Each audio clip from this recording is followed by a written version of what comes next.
My name is Kaylin Vance, Master Sergeant, United States Army 75th Ranger Regiment. 2 months ago, I was discharged from a military hospital with 3 broken ribs, a concussion, and nerve damage in my right hand. But the physical injuries were a temporary agony compared to the memories seared into my soul. The sight of my own stepfather, Marcus, standing over my bleeding best friend, a bloody tire iron in his hand, his eyes locking with mine in a silent promise that I was next. Before he could make good on that promise, I managed to send a single, coded text message that brought a thunderous reckoning to our quiet suburban street. But to understand how we got to that bloody night, I need to take you back. My childhood was a symphony of small-town bliss. We lived in a 2-story colonial house on Maple Creek Drive. My father, a carpenter, had built most of the house with his own 2 hands. His workshop in the garage was a kingdom of sawdust and possibility. My best friend, Leo, lived next door. We were inseparable. My mother was the heart of our home, a music teacher whose laughter was a melody that floated through the halls. It was a life of simple, profound joy. I felt safe. I was loved. But permanence is an illusion. It shattered on a rain-slicked highway one Friday night. My father was killed by a drunk driver. The state troopers who came to our door carried a bomb that obliterated our world.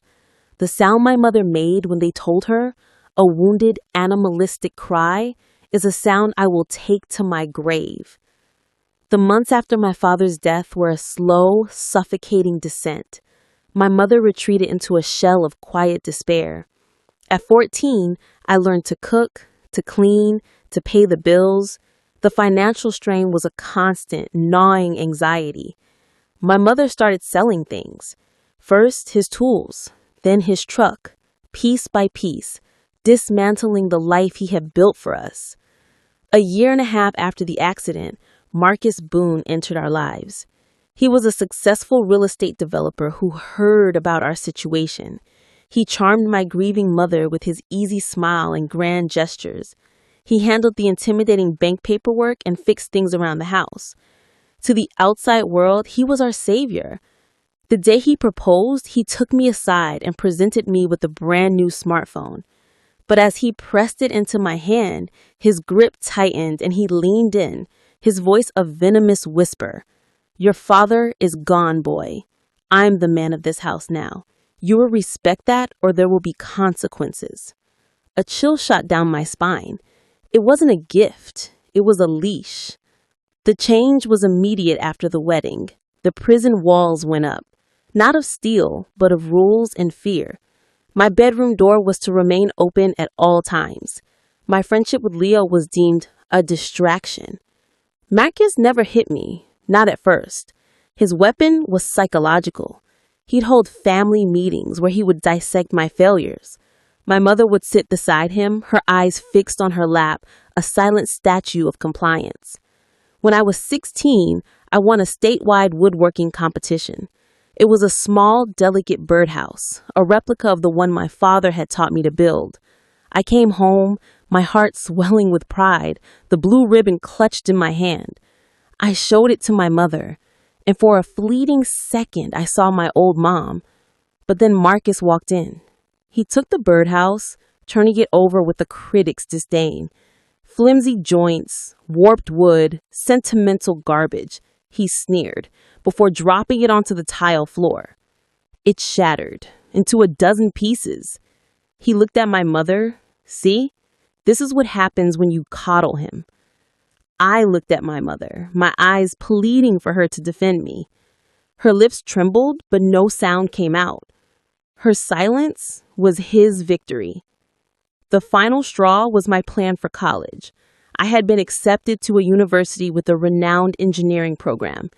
It was my ticket out. I presented the acceptance letter at dinner. Marcus read it slowly, then carefully tore the letter in half, letting the pieces flutter onto my plate. "You're not going," he stated flatly. "You'll enroll in the community college here, you'll live at home, and work for my company." That night, I crept into my mother's room. "Mom, please," I whispered. He's destroying my future." She turned to me, and in the pale light, I saw a terrified prisoner. Her voice was a ragged whisper. "Kaylin, he'll ruin us. I can't stop him." She reached out and grabbed my arm. "But you can still get out. Run, Kaylin. Save yourself." The next day, I went to the Army recruitment office. The sergeant, a man named Sergeant Davis, listened to my story. He slid a brochure for the Rangers across his desk. "This isn't a job, son. It's a crucible." I looked him dead in the eye. "I'm already familiar with fire, Sergeant." The problem was my age. I needed a parent's signature. That night, I laid the enlistment papers in front of my mother. Her hand shook as she read them. "They'll send you to war," she choked out. "I'm already in one," I replied softly. She picked up the pen and signed her name. It was the bravest thing I had ever witnessed. When I told Marcus, his rage was a terrifying, silent storm. He just smiled, a cold, predatory gesture. "You think you can run from me? There's nowhere you can go that I won't find you." Basic training and Ranger selection were a sanctioned hell. They broke us down relentlessly. But for the first time, the pain had a purpose. When I thought I couldn't take another step, I would picture Marcus's smug face, and I would find a reserve of strength I never knew I possessed. My battle buddy was a guy named Reyes. We were instant rivals. That changed during a live fire exercise. I tripped, twisting my ankle badly. Reyes dropped back without a second thought. He hoisted my arm over his shoulder. "We don't leave our own, man," he grunted. In that moment, I found a new kind of family. After I got my assignment and my own small apartment on base, I tried to rebuild a connection with my mother. Our calls were always short, hushed, and filled with a palpable tension. I could always hear Marcus in the background. Then a birthday card arrived. Inside was a photo of her in the garden. She was forcing a smile, but her eyes were hollow. And on her wrist, partially obscured by her sleeve, was a faint, telltale bruise and the distinct shape of a thumbprint. I called her, my voice tight. "The bruise on your wrist, Mum." There was a long pause. Then her fragile lie. I bumped into the doorframe, honey." The lie was a dagger. "I'm coming home," I stated. The panic was immediate. No, Kaylin, don't. It will make everything worse." Then Marcus's voice came on the line, cold and mocking. "What's he going to do? Arrest me? Come home, boy. I'd love to see you try." I went anyway. The mission was clear. Extract my mother. The house felt smaller, darker. My mother opened the door, her body tense. Marcus emerged. "The prodigal son returns," he smirked. I tried to talk to my mother alone, but he was a shadow. I slipped her a piece of paper with the address of a women's shelter. She looked at it as if it were a live grenade and shoved it back into my hand. That night at dinner, Marcus held forth about his business successes. When he put his arm around my mother and said, "She's never had it so good," I snapped. "Is that why she has bruises, Marcus? Because she has it so good?" The room went dead silent. His face transformed from charming host to vengeful god. The next morning, as I was leaving, he cornered me in the foyer. "You think you're a big man now, with your uniform and your gun," he whispered. "You're still the scared little boy. This isn't over. I will find you." Back at base, his threat was a ghost that haunted me. I was jumpy, paranoid. Then the campaign of terror began. A wrong delivery of a dozen dead roses, an anonymous email with a photo of my father's gravestone. The final straw was a late-night call from a blocked number. I answered to silence. But in the background, I could faintly hear it, the sound of a baseball game. Marcus was a fanatic Braves fan. The night of the storm, the sky cracked open. Rain hammered my windows. There was a knock at my door. I looked through the peephole. Nothing. I told myself it was the wind. I turned away, and that's when my world exploded. The door splintered inward, torn from its hinges, and there he stood, silhouetted by lightning, rain-soaked and wild-eyed. In his hand was a long, heavy tire iron, and standing behind him, his face pale and terrified, was Leo, my best friend. He must have tried to intervene. "I told you I'd find you," Marcus roared. What happened next was a blur of pure, trained instinct. As Marcus charged, I sidestepped and used his momentum to throw him into my bookshelf. But Leo was his primary target. "You! Always poisoning him against me!" Marcus screamed, swinging the tire iron. Leo tried to block it, and the sickening crack of bone echoed in the small apartment. Leo cried out and fell, clutching his arm. That's when I attacked. We were a whirlwind of violence. He was bigger, fueled by insane rage, but I was faster, trained. He got a grip on me and slammed me into the wall, the tire iron coming down on my side.